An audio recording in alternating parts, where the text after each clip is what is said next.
صاحب ركبا يسير بلا رجل على الريب هاربا بصوت بكوكو وشيبه الضحى وفيه الأناس والمتاع أجاعبا.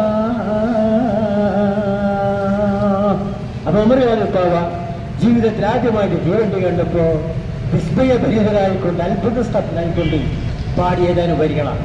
ഇതിൻ്റെ അർത്ഥം നമുക്കറിയില്ല, പക്ഷേ എങ്കിലും മലയാളത്തിൽ വരികളുണ്ട്.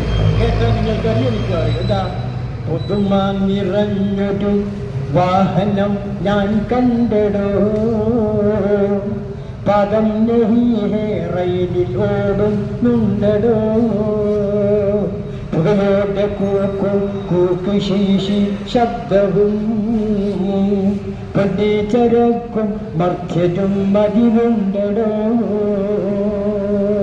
വളരെ അത്ഭുതകരമായ ഒരു വാഹനം ഞാൻ കണ്ടു. അതിന് പാദങ്ങളില്ല, ചക്രങ്ങളിൽ. അത് റെയിലിൽ കൂടിയിട്ട് നിരങ്ങി ഓടിക്കൊണ്ട് പോവുകയാണ്. ഇത് ഓടിക്കൊണ്ട് പോകുമ്പോൾ കൂ ശീശി എന്നൊരു ശബ്ദവും പുകയും വരുന്നുണ്ട്. അത് മാത്രമല്ല, ധാരാളം യാത്രക്കാരുമായിട്ടുണ്ട് എന്നാണ് ചില അറബ് പദ്യത്തിൻ്റെ അർത്ഥം. ഇങ്ങനെ 16ാമത്തെ വയസ്സിൽ ഇങ്ങനെ കണ്ടപ്പോൾ ആ മഹാനെപ്പറ്റി 2 പാട്ട് പാടാൻ വേണ്ടി നമ്മളെ താടിവാല എന്നോട് പറയണ്ടായി. മൂപ്പര് പറഞ്ഞിട്ട് നമ്മളെ കീഴിൽ മോശല്ലേ, പേരറിയില്ല. എന്താണ്? ദോസ്തല്ല, എല്ലാവർക്കും ഏതായാലും അദ്ദേഹം ആദ്യം തന്നെ ഉമർ ഖാദിയെ പറ്റി പറഞ്ഞു. ആയിക്കോട്ടെ, അങ്ങനെ അദ്ദേഹം ആദ്യം അദ്ദേഹത്തെ പറ്റി പറയുകയാണെങ്കിൽ, കേരളമെന്ന